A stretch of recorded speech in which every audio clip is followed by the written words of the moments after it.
அதில் அந்த ஒரு பாட்டில்ஸ்லாம் உடையும். வடிவேலு வலிக்கு போயிட்டு ஒரு ட்ரம்முக்குள்ளே விழுந்து எந்திக்கும் கறிக்கட்ட மாதிரி எந்திப்பார். அப்போது விஜயெல்லாம் சிரிச்சுட்டே இருப்பார்ல, அது உண்மையாகவே அப்படியா இல்லை சும்மா ஒரு அது ஆக்டிங். அந்த படத்தில் மலையாள படம் நீங்கள் பாருங்கள், அப்போ தான் தெரியும். அதில் சீனிவாசன் சிரிப்பார். அப்படி என் கேரக்டர் அதில் சிரிக்கும். இதில் ஹீரோ விஜய் பண்ணார், அவ்வளோதான். சிரிச்சுக்கிட்டே அது அந்த படத்துலேயே இருக்குது. அதெல்லாம் அதில் each and every frame decided by director Siddique. நீங்கள் ஒன்றும் யாரும் சொந்த இதெல்லாம் கிடையவே கிடையாது. எல்லாம் அவர் சொல்கிறது தான் பர்ஃபெக்டாக போகும். அது அந்த படத்தில் நீங்கள் பார்த்தா தெரியும் உங்களுக்கு. அந்த சீன் அப்படியே இருக்கும். மலையாளத்தில் இருக்கும் அப்படியே.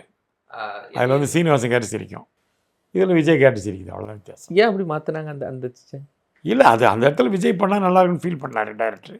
அதனால் விஜய் பண்ண வச்சாங்க, வேறு ஒன்று. வேறு எந்த ஆர்டிஸ்ட் அங்கே பண்ணதில் இங்கே மேட்சிங்? இப்போ ராதா ரவி சார்லேருந்து எல்லோரும் இருந்தாங்க. எந்த மேட்சிங் டிஃப்ரெண்ட்டாக இருந்துச்சு சார்? ஒரு இல்லை, பக்காவாக இருந்துச்சு. அதில் ஜனார்த்தன் ஆர்டிஸ்ட் பண்ணால் ராதா ரவி பண்ணார். அதெல்லாம் எல்லாம் பெர்ஃபெக்டாக இருந்துச்சு, ஒன்று கூட மிஸ் ஆகலை. எல்லாம் கரெக்டாக இருந்துச்சு.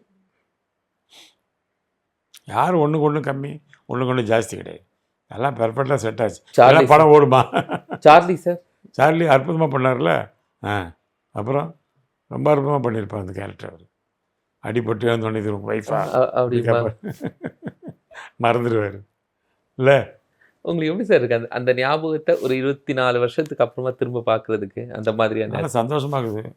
இவ்வளோ வருஷத்துக்கு அப்புறம் பார்க்குறாங்களே, அது ஒரு பெரிய சந்தோஷம் இல்லை? மற்றவங்களாம் மறந்துடுவாங்க.